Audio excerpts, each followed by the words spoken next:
Hello everyone, welcome to knowledge improver channel. आज हम लोग पढ़ेंगे एक नया टॉपिक जो कि है NSAIDs, जिसे हम लोग कहते हैं non steroidal anti inflammatory drug. इस वीडियो में जो हम लोग डिस्कस करेंगे वो होगा NSAIDs का बेनिफिशियल एक्शन क्या होते हैं, उनके टॉक्सिक एक्शन कौन कौन से ये प्रोड्यूस करते हैं। सारे एक्शन को हम लोग डिटेल में पढ़ेंगे और लास्ट में हम लोग देखेंगे कि इसमें कौन कौन सी ड्रग्स जो है इन्वॉल्व है इसके क्लासिफिकेशन में। वीडियो के बिना देर किए हम लोग स्टार्ट करते हैं। लिखा हुआ है कि all the drugs of this class shows the analgesic action, antipyretic action और एंटी इन्फ्लेमेटरी एक्शन। कहने का मतलब है कि जो भी आपके NSAIDs में ड्रग्स आती हैं वो सारी की सारी आपकी एनाल्जेसिक एक्शन शो करती है। एनाल्जेसिक एक्शन का मतलब है कि ये एक्चुअली में पेन को रिड्यूस करेंगी। एंटीपायरेटिक एक्शन की बात करें तो फिर ये एक्चुअली में फीवर को रिड्यूस करेंगी, और एंटी इन्फ्लेमेटरी एक्शन की बात करें तो फिर ये इन्फ्लेमेशन को डिक्रीज़ करेगी।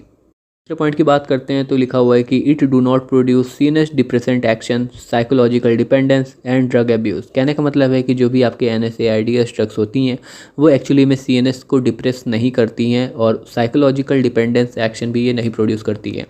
क्योंकि ये CNS को डिप्रेस नहीं कर रही हैं और साइकोलॉजिकल डिपेंडेंस एक्शन नहीं प्रोड्यूस कर रही हैं, तो इससे हम लोग ये कह सकते हैं कि जो ड्रग का जो मिसयूज़ होने का चांसेस है वो कम होगा, और इससे हम लोग ये भी कह सकते हैं कि ड्रग का एब्यूज़ नहीं होगा। नेक्स्ट पॉइंट को डिस्कस करते हैं, लेकिन उसके पहले मैं आपको एक चीज़ बता दूं कि जब आपका मेम्ब्रेन फॉस्फोलिपिड से एरेकिडोनिक एसिड का सिंथेसिस होता है तो ये एरेकिडोनिक एसिड आपका साइक्लोऑक्सीजिनेस एंजाइम के प्रेजेंस में आपका प्रोस्टाग्लैंडिन की सिंथेसिस करते हैं। साइक्लोऑक्सीजिनेस एंजाइम के प्रेजेंस में जो भी आपके प्रोस्टाग्लैंडिन की सिंथेसिस कर रहे हैं तो इसी पाथवे को हम लोग कहते हैं कॉक्स पाथवे। कॉक्स पाथवे के बारे में मैं डिटेल में इस वीडियो में बता चुका हूँ, तो वीडियो का लिंक मैं डिस्क्रिप्शन में प्रोवाइड कर दूंगा, तो आप वहाँ से देख सकते हो। यहाँ पे बात करता हूँ तो NSAIDs जो है इसी कॉक्स पाथवे को ब्लॉक कर देता है, और कॉक्स पाथवे को जब ब्लॉक करेगा तो उससे आपका प्रोस्टाग्लैंडिन की जो सिंथेसिस है वो डिक्रीज़ हो जाएगी।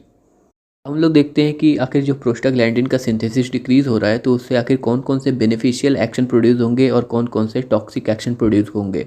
इसको हम लोग एक बार थॉरोली देख लेते हैं, फिर उसके बाद हम लोग इनको डिटेल में डिस्कस करेंगे। बेनिफिशियल एक्शन की बात कर लेते हैं तो पहला बेनिफिशियल एक्शन है एनाल्जेसिया एक्शन। एनाल्जेसिया एक्शन का मतलब है कि जो आपका सेंसिटिविटी ऑफ पेन है उसको डिक्रीज़ करना, मींस आपको जो पेन की फीलिंग है, पेन का जो परसेप्शन है उसको डिक्रीज़ करना। एंटीपायरेटिक एक्शन की बात करते हैं तो एंटीपायरेटिक एक्शन का मतलब है कि आपका फीवर को रिड्यूस करना। वही चीज़ यहाँ पे लिखा भी हुआ है कि decrease the body temperature during fever. Anti inflammatory action की बात करें तो मीन्स आपका इन्फ्लेमेशन को डिक्रीज़ करना। फोर्थ जो पॉइंट लिखा हुआ है एंटी थ्रोम्बोटिक एक्शन। अब थ्रोम्बोटिक का मतलब यहाँ पे इसलिए यूज़ हुआ है क्योंकि आपका हमारी ब्लड सेल्स में आपका थ्रोम्बोसाइट्स पाई जाती हैं। थ्रोम्बोसाइट्स जिसे हम लोग प्लेटलेट कहते हैं, और प्लेटलेट का फंक्शन होता है क्लॉट का फॉर्मेशन करना। अब यहाँ पे आपका एंटी थ्रोम्बोटिक एक्शन है, मीन्स आपका जो क्लॉट फॉर्मेशन हो रहा था वो नहीं होगा, मीन्स आपका क्लॉट का फॉर्मेशन ना होने देना, इसका मतलब आपका एंटी थ्रोम्बोटिक एक्शन। पांचवें पॉइंट की बात करें तो आपका closure of ductus arteriosus in the newborn. Ductus arteriosus की अगर हम बात करें तो डक्टस आर्टेरियोसस एक्चुअली में एक शॉर्ट वेसल है जो कि पल्मोनरी आर्टरी और एरोटा के बीच में एक दूसरे को कनेक्ट करती है, और ये एक्चुअली में फीटस में पाई जाती है। और कैसे हम लोग देखेंगे कि NSAIDs जो है इस डक्टस आर्टेरियोसस को क्लोज कर रही है, उसका हम लोग एक्शन भी देखेंगे आगे चल के। लेकिन उससे पहले हम लोग देख लेते हैं कि टॉक्सिक एक्शन कौन कौन सा आखिर प्रोड्यूस होता है प्रोस्टाग्लैंडिन के सिंथेसिस के डिक्रीज़ होने से। टॉक्सिक एक्शन की बात करें तो आपका गैस्ट्रिक म्यूकोसा का डैमेज होना, enhance the bleeding, limit of renal blood flow, prolong labour और एनाफाइलैक्टिक रिएक्शन। सारे जो भी एक्शंस हैं इसको हम लोग डिटेल में देखेंगे। सबसे पहले हम लोग बेनिफिशियल एक्शन देखेंगे, उसके बाद हम लोग टॉक्सिक एक्शन देखेंगे डिटेल में। सबसे पहले हम लोग डिस्कस कर लेते हैं एनाल्जेसिया एक्शन। एनाल्जेसिया एक्शन की बात करते हैं तो इसका मतलब होता है कि पेन को रिड्यूस करना। अब यहाँ पे पहले हम लोग पेन होने का कारण जान लेते हैं, तो वो चीज़ लिखा हुआ है कि pain is mainly induced by the bradykinin, TNF alpha, interleukin, prostaglandin synthesis. It increase the pain sensitizing activity.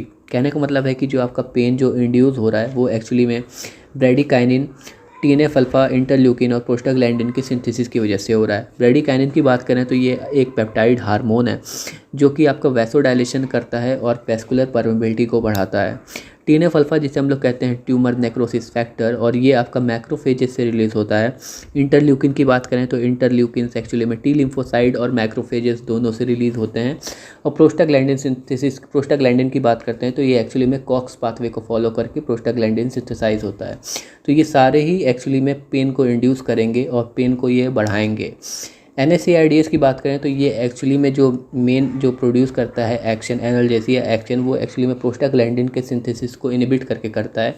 तो वही चीज़ यहाँ पे लिखा भी हुआ है कि NSAIDs mainly produce analgesia action due to peripheral inhibition of prostaglandin synthesis. Next beneficial action को हम लोग डिस्कस करते हैं जो कि है आपका antipyretic action. Antipyretic action means आपका फीवर को रिड्यूस करना। अब यहाँ पे हम लोग देख लेते हैं कि पहले फीवर कॉज कैसे हो रहा है उसको हम लोग देख लेते हैं। यहाँ पे हम बता दें कि जनरेशन ऑफ पायरोजन्स में आपके कौन कौन से आ जाएंगे, इंटरल्यूकिन्स, TNF अल्फा और इंटरफेरॉन्स। पायरोजन्स का मतलब यहाँ पे होता है कि वो सब्सटेंस जो कि आपके फीवर को ये बढ़ाएंगे।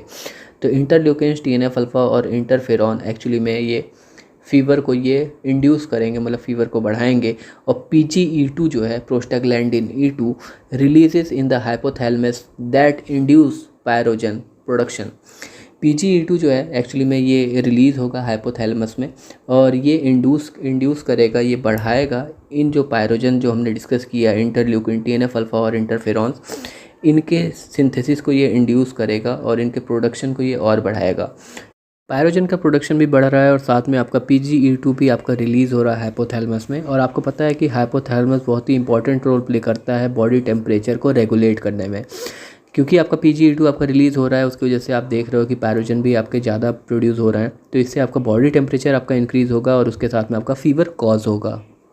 NSAIDs की बात करें तो NSAIDs एक्चुअली में प्रोस्टाग्लैंडिन के सिंथेसिस को डिक्रीज़ करता है कॉक्स पाथवे को ब्लॉक करके। तो इस वजह से हम कह सकते हैं कि ये आपका ये एंटीपायरेटिक एक्शन प्रोड्यूस कर सकता है। नेक्स्ट बेनिफिशियल एक्शन को हम लोग डिस्कस करते हैं जो कि है आपका एंटी इन्फ्लेमेटरी एक्शन। यहाँ पे लिखा हुआ है कि when the pathogens like the viruses and bacteria, toxic chemicals या फिर आपका injury convert the cell into the infected cell. और जब आपका जो सेल है वो एक्चुअली में पैथोजेंस के कॉज होने की वजह से वो आपका इन्फेक्टेड सेल में कन्वर्ट हो जाएगा और ये infected cell further produce the superoxide free radical TNF alpha को रिलीज़ करेगा, प्लेटलेट एग्रीगेटिंग फैक्टर को रिलीज़ करेगा जिसे हम लोग कहते हैं PAF को रिलीज़ करेगा, प्रोस्टाग्लैंडिन की सिंथेसिस करेगा COX-2 पाथवे से और आपका कीमोटैक्सिस करेगा। कीमोटैक्सिस का मतलब है कि आपका जो ल्यूकोसाइट्स है वो एक्चुअली में माइग्रेट करेगा और इन्फ्लेमेशन वाली साइट पे ये पहुंच जाएगा, तो उससे ही हम लोग कीमोटैक्सिस कहते हैं। जैसा कि हम लोगों ने ऊपर देखा भी था कि आपका TNF अल्फा जो है वो एक्चुअली में रिलीज़ हो रहा था, तो उसकी वजह से हम देख रहे थे कि ऊपर एनाल्जेसिया एक्शन, मतलब आपका पेन जो है वो प्रोड्यूस हो रहा था और पेन आपका इन्हेंस हो रहा था और आपका बुखार भी आप देखे थे ऊपर कॉज हो रहा था। तो हम ये कह सकते हैं कि जो ये फैक्टर्स है ये एक्चुअली में आपका इन्फ्लेमेशन को और बढ़ाएंगे। NSAIDs की बात करें तो NSAIDs एक्चुअली में यहाँ पे इसलिए देते हैं क्योंकि आपका NSAIDs प्रोस्टाग्लैंडिन की सिंथेसिस को कम करेगा, तो उससे हम ये कह सकते हैं कि आपका ये एंटी इन्फ्लेमेटरी एक्शन प्रोड्यूस कर सकता है। तो वही चीज़ आप पे लिखा हुआ है कि NSAIDs mainly produce anti inflammatory action by the decrease of prostaglandin synthesis. Next beneficial action की बात करते हैं जो कि है आपका anti thrombotic effect. Anti thrombotic effect को डिस्कस करने से पहले हम लोग देख लेते हैं कि आपका थ्रोम्बोटिक इफेक्ट क्या होता है। तो थ्रोम्बोटिक इफेक्ट का मतलब है कि आपका प्लेटलेट एग्रीगेशन का बढ़ना, और जब आपका प्लेटलेट एग्रीगेशन बढ़ेगा तो उससे आपका क्लॉट फॉर्मेशन भी बढ़ेगा, मीन्स आपका ब्लड का क्लॉटिंग आपका होगा। एंटी थ्रोम्बोटिक इफेक्ट का मतलब है कि आपका जो प्लेटलेट का एग्रीगेशन हम देख रहे थे कि आपको बढ़ रहा था आपका थ्रोम्बोटिक इफेक्ट में, एंटी थ्रोम्बोटिक इफेक्ट में आप देखोगे कि प्लेटलेट का एग्रीगेशन प्रॉपर तरह से नहीं होगा। और जब प्लेटलेट का एग्रीगेशन प्रॉपर तरह से नहीं होगा तो उससे हम ये कह सकते हैं कि ब्लड का जो क्लॉटिंग है वो एक्चुअली में नहीं होगी, ब्लड का जो क्लॉट फॉर्मेशन है वो रिड्यूस हो जाएगा। ग्लैंडिन की बात करते हैं जो कि है आपका थ्रोम्बोक्सिन TXA2 से जिसे हम लोग डिनोट करते हैं। तो TXA2 थ्रोम्बोक्सिन का आपका सिक्रीशन होगा। ये प्रोस्टाग्लैंडिन का जब सिक्रीशन होगा तो उससे आपका प्लेटलेट एग्रीगेशन आपका और बढ़ेगा, और जब प्लेटलेट एग्रीगेशन बढ़ेगा तो उससे आपका जो ब्लड की क्लॉटिंग है वो भी अच्छे तरह से होगी। और जब ब्लड की क्लॉटिंग होगी सही से तो फिर हम ये कह सकते हैं कि जो ब्लीडिंग होगी वो डिक्रीज़ हो जाएगी। अगर हम लोग यहाँ पे NSAIDs देते हैं तो NSAIDs जो है इसी थ्रोम्बोक्सिन A2 जिसे हम लोग TXA2 प्रोस्टाग्लैंडिन कह रहे हैं, इसके सिक्रीशन को ये डिक्रीज़ करेगा। और जब इसका सिक्रीशन डिक्रीज़ होगा तो इससे प्लेटलेट एग्रीगेशन नहीं होगा, प्लेटलेट एग्रीगेशन नहीं होगा तो ब्लड की क्लॉटिंग नहीं होगी, जब ब्लड की क्लॉटिंग नहीं होगी तो ब्लड की ब्लीडिंग जो है बढ़ जाएगी। हम NSAIDs का यूज़ करते हैं तो आप देख रहे हो कि जो ब्लड की ब्लीडिंग है वो बढ़ जा रही है। तो इसी वजह से हम लोग ये कह सकते हैं कि हम लोग NSAIDs का यूज़ हम लोग सर्जरी के केस में नहीं करते हैं। एक्शन हम लोग डिस्कस कर लेते हैं जो कि है आपका डक्टस आर्टेरियोसस। डक्टस आर्टेरियोसस को मैं बता दूं तो ये एक्चुअली में एक शॉर्ट वेसल है जो कि आपका पल्मोनरी आर्टरी और एरोटा को एक दूसरे से कनेक्ट करता है। और ये आपका फीटस के स्टेज में होता है, मतलब आपका ये फीटस में पाया जाता है। डक्टस आर्टेरियोसस जो है वो एक्चुअली में रेगुलरली आपका PGE2 को रिलीज़ करता रहता है, और PGE2 को रेगुलरली रिलीज़ करने की वजह से जो प्रोस्टाग्लैंडिन PGE2 है ये एक्चुअली में डक्टस आर्टेरियोसस को हमेशा डायलेट रखता है, वैसो डायलेशन एक्शन ये प्रोड्यूस करता है। अब जब वैसो डायलेटेड रहता है तो इसकी वजह से हम कह सकते हैं कि इसमें आपका प्रॉपर सर्कुलेशन होता है, फीटल सर्कुलेशन होगा। और जब आपका फीटस जो है वो आपका उसका ग्रोथ और होता जाता है, और लास्ट में जब आपका बर्थ होता है फीटस का, तो फिर ये PGE2 जो है, PGE2 प्रोस्टाग्लैंडिन, इसकी सिंथेसिस जो है वो स्टॉप हो जाती है। और जब इसकी सिंथेसिस स्टॉप हो जाएगी तो हम कह सकते हैं कि वैसोडायलेशन एक्शन नहीं प्रोड्यूस होगा, और फर्दर डक्टस आर्टेरियोसस जो है वो क्लोज़ हो जाएगा। लेकिन इसका क्लोज़ होगा ये कब होगा, जब आपका मैच्योर स्टेज में हो जाएगा, तब जब आपका बर्थ हो चुका है। तो ये एक पॉजिटिव एक्शन है। लेकिन अगर हम कोई भी NSAIDs अगर हम देते हैं किसी जो प्रेग्नेंट मदर है उसको, तो आपका जो फीटस स्टेज में जब आपको पता है कि डक्टस आर्टेरियोसस आपका रेगुलरली PGE2 रिलीज़ कर रहा है, तो जब हमने NSAIDs मदर को दिया हुआ है तो उससे आपका PGE2 जो है वो एक्चुअली में उसकी सिंथेसिस डिक्रीज़ होगी, और जब उसकी सिंथेसिस डिक्रीज़ होगी तो उससे हम कह सकते हैं कि जो डक्टस आर्टेरियोसस है वो एक्चुअली में डायलेटेड नहीं रहेगा, वो कॉन्स्ट्रिक्ट हो जाएगा, और डक्टस आर्टेरियोसस आपका क्लोज हो जाएगा आपका फीटस के स्टेज में ही। मतलब फीटस जब है तभी आपका डक्टस आर्टेरियोसस क्लोज हो गया। और कौन से स्टेज में? प्री मैच्योर स्टेज में। अब प्री मैच्योर स्टेज में जब क्लोज हुआ तो इसका मतलब हम ये कह सकते हैं कि आपका इसमें आपका हाइपरटेंशन की चांसेस बढ़ सकता है, और फर्दर आपका जो है फीटल डेथ कॉज हो सकता है। तो यही चीज़ यहाँ पे लिखा भी हुआ है कि ductus arteriosus is a short vessel that connect pulmonary artery and aorta to each other. PGE2 आपका रेगुलरली रिलीज करेगा, PGE2 regularly release from the ductus arteriosus and vasodilation of ductus arteriosus occur. जैसा कि मैंने आपको बताया, fetal circulation occur in the ductus arteriosus, and when the birth occur then PGE2 synthesis stop by ductus arteriosus, and the closure of ductus arteriosus occur at mature state. When some NSAID is given to mother during the pregnancy, then decrease in PGE2 synthesis from the ductus arteriosus and closure of ductus arteriosus occur at premature stage. Next आपका toxic action की बात कर लेते हैं, जो कि है आपका गैस्ट्रिक म्यूकोसल डैमेज। यहाँ पे हम बात करते हैं, एक्चुअली में हम शुरुआत से बता रहा हूँ कि आपका साइक्लोऑक्सीजिनेज एंजाइम के प्रेजेंस में आपका कॉक्स पाथवे फॉलो होता है, और आपका COX-1 COX-2 आपका पाथवे के प्रेजेंस में आपका जो है प्रोस्टाग्लैंडिन फर्दर सिंथेसाइज होती है। COX-1 की बात करें तो COX-1 एक्चुअली में हाउस कीपिंग फंक्शन देता है। हाउस कीपिंग फंक्शन एक्चुअली में ये प्रोस्टाग्लैंडिन के प्रोडक्शन की वजह से देता है। और कौन कौन से प्रोस्टाग्लैंडिन होंगे इसमें? PGE2 एंड PGI2 के प्रोडक्शन की वजह से हम कहेंगे कि आपका हाउस कीपिंग फंक्शन देगा। अब ये PGE2 और PGI2 जो आपका प्रोड्यूस हुआ है उससे आपके कौन कौन से एक्शन प्रोड्यूस होंगे वो हम लोग देख लेते हैं। इससे आपका जो है वो आपका GIT में जो आपका म्यूकस का प्रोडक्शन है वो बढ़ेगा। और एक चीज़ और बता दूं कि आपका गैस्ट्रिन का प्रोडक्शन जो है वो डिक्रीज़ होगा। अब जब गैस्ट्रिन का प्रोडक्शन डिक्रीज़ होगा तो हम इससे ये कह सकते हैं कि आपका जो एसिड सिक्रीशन हो रहा है वो डिक्रीज़ होगा। ये आपका होम्योस्टेसिस को भी मेंटेन करता है और आपका किडनी फंक्शन को भी मेंटेन करता है, PGE2 एंड PGI2। ये तो हो गई है बात। अभी ये एक चीज़ मैं बता देता हूँ कि आपका जो ऊपर के दो फंक्शन है, जैसे कि आपका म्यूकस प्रोडक्शन को बढ़ाना और गैस्ट्रिन के प्रोडक्शन को डिक्रीज़ करना, जिससे आपका एसिड का प्रोडक्शन डिक्रीज़ हो रहा है, ये दोनों ही आपके कह सकते हो कि ये आपका अल्सर को ये एक्चुअली में कम करेंगे। मीन्स आपका एंटी अल्सरोजेनिक इफेक्ट ये शो करेंगे।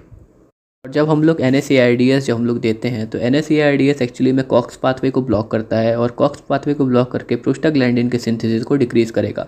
प्रोस्टाग्लैंडिन का सिंथेसिस मतलब आपका PGE2 और PGI2 के सिंथेसिस जब डिक्रीज़ होगा तो उससे आपका जो म्यूकस का प्रोडक्शन है वो डिक्रीज़ हो जाएगा GIT में, और गैस्ट्रिक एसिड्स का सिक्रीशन जो है वो बढ़ जाएगा। अब ये ऐसे एक्शन प्रोड्यूस होने की वजह से आप देखोगे कि आपका गैस्ट्रिक म्यूकोसा जो है उसका इरोजन शुरू हो जाएगा, और जब गैस्ट्रिक म्यूकोसा लेयर जो है उसका इरोजन शुरू हो जाने के बाद कह सकते हो कि आगे चल के ये अल्सर कॉज करेगा और म्यूकोसल इस्चेमिया भी कॉज कर सकता है। तो ओवरऑल हम कहेंगे कि आपका NSAIDs देने से आपका अल्सर आपके कॉज होने के चांसेस बढ़ रहे हैं, तो इस वजह से हम लोग कहेंगे कि ये आपका टॉक्सिक एक्शन प्रोड्यूस हो रहा है। नेक्स्ट एक्शन की बात करते हैं, जो कि है आपका रेनल इफेक्ट। हम लोग देखेंगे COX-1 पाथवे की बात करें तो COX-1 पाथवे एक्चुअली में ग्लोमेरुलर फिल्ट्रेशन रेट को ये डिक्रीज़ करता है। अब ग्लोमेरुलर फिल्ट्रेशन रेट जब डिक्रीज़ होगा तो उससे हम लोग ये कह सकते हैं कि आपका जो रेनल ब्लड फ्लो है उसमें आपका कुछ इम्पेयरमेंट होगा। मीन्स आपका इम्पेयर इन रेनल ब्लड फ्लो अकर होगा। अब जब इम्पेयरमेंट होगा मीन्स आपका जो ग्लोमेरुलर फिल्ट्रेशन रेट है वो डिक्रीज़ हो रहा है, तो उससे हम कह सकते हैं कि आपका जो रेनल परफ्यूज़न है वो भी डिक्रीज़ होगा। COX-2 पाथवे की बात करें तो जो भी आपके प्रोस्टाग्लैंडिन सिंथेसाइज होंगे यहाँ से, तो फर्दर ये आपका जो एक्शन प्रोड्यूस करेगा वो होगा कि डिक्रीज़ इन सोडियम वाटर रिटेंशन, या फिर हम कहें कि increase in sodium water excretion. दोनों का कहने का मतलब एक ही है, दोनों ही सेम चीज़ कही जा रही हैं लेकिन अलग अलग तरीके से कही जा रही हैं।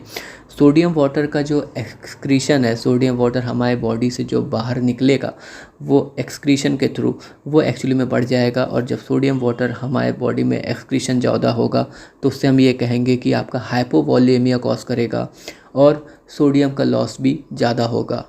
अगर हम लोग यहाँ पे NSAIDs देते हैं तो वो कॉक्स पाथवे को अगर इनहिबिट करता है, COX-1 को, तो उससे आपका ग्लोमेरुलर फिल्ट्रेशन रेट आपका जो डिक्रीज़ हो रहा था वो नहीं होगा, वो एक प्रॉपर तरीके से आपका रेनल ब्लड फ्लो होगा।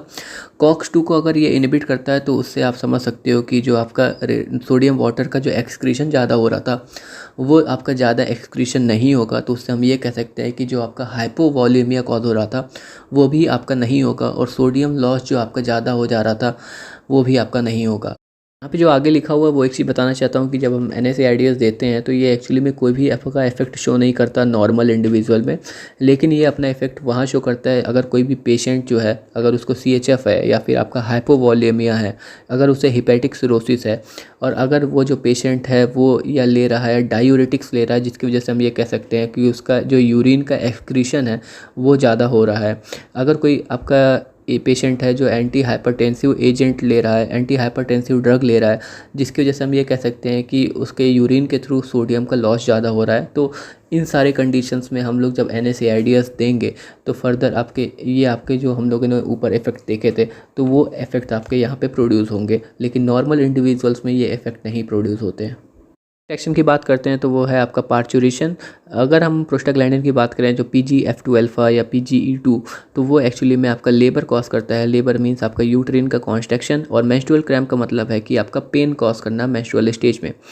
एक चीज़ मैं आपको बता दूं कि जब आपका देख रहे हो कि ये दोनों हैं आपका PGF2 अल्फ़ा PGE2 प्रोस्टाग्लैंडिन के सिंथेसिस की वजह से कॉज हो रहा है, तो यहाँ पे अगर हम NSAIDs देते हैं तो NSAIDs have the capability to block the COX pathway and block the prostaglandin synthesis and further provide the relief from labor and menstrual cramp।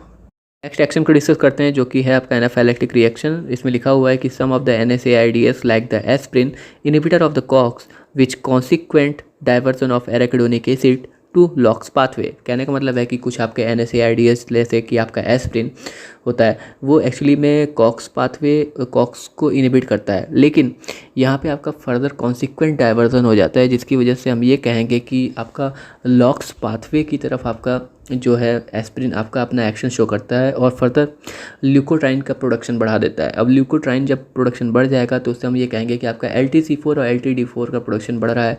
LTC4 और LTD4 दोनों ही आपके जो है वो ल्यूकोट्राइन्स हैं, और जब आपका LTC4 और LTD4 बढ़ेगा तो फर्दर ये अपने एक्शन प्रोड्यूस करेंगे जो कि होगा आपका ब्रोंकोकॉन्स्ट्रिक्शन। ब्रोंकोकॉन्स्ट्रिक्शन ये कॉज करेगा जिससे हम कहेंगे कि ये आपका अस्थमा कॉज कर सकता है। तो इसलिए हम ये कहेंगे कि आपका अगर किसी भी पेशेंट को अगर कोई भी अस्थमा या फिर सांस लेने में दिक्कत है तो उतने समय हम लोग NSAIDs नहीं देते हैं जैसे कि आपका एस्प्रिन, क्योंकि वो आपका लॉक्स पाथवे के थ्रू आपका ल्यूकोट्राइन की सिंथेसिस कर सकता है, और ल्यूकोट्राइन जब सिंथेसाइज करेगा ल्यूकोट्राइन की सिंथेसिस की वजह से अस्थमा जो है और इंक्रीज़ होगा और सांस लेने में और दिक्कत होगी।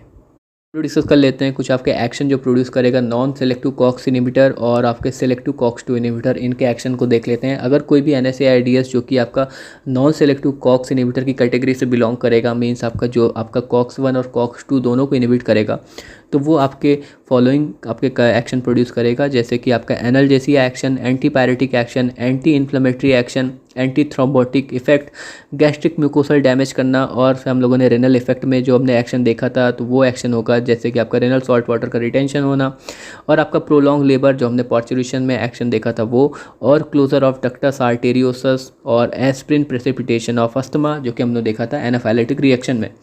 जो भी ड्रग सिर्फ और सिर्फ कॉक्स-2 पाथवे को इनहिबिट करेगी उसे हम लोग सेलेक्टिव कॉक्स-2 इनहिबिटर कहेंगे। और वो जो एक्शन प्रोड्यूस करेंगे वो आपका एनाल्जेसिक एक्शन प्रोड्यूस करेगा, एंटीपायरेटिक एक्शन प्रोड्यूस करेगा, एंटी इन्फ्लेमेटरी एक्शन प्रोड्यूस करेगा। और साथ में जो हम लोगों ने रेनल इफेक्ट में जो हमने एक्शन देखे थे वो जैसे कि आपका रेनल सॉल्ट वाटर का रिटेंशन करना और आपका प्रोलॉन्ग लेबर को और प्रोलॉन्ग करेगा, जो हमने देखा था पार्चुरेशन में जो इफेक्ट प्रोड्यूस हो रहे थे।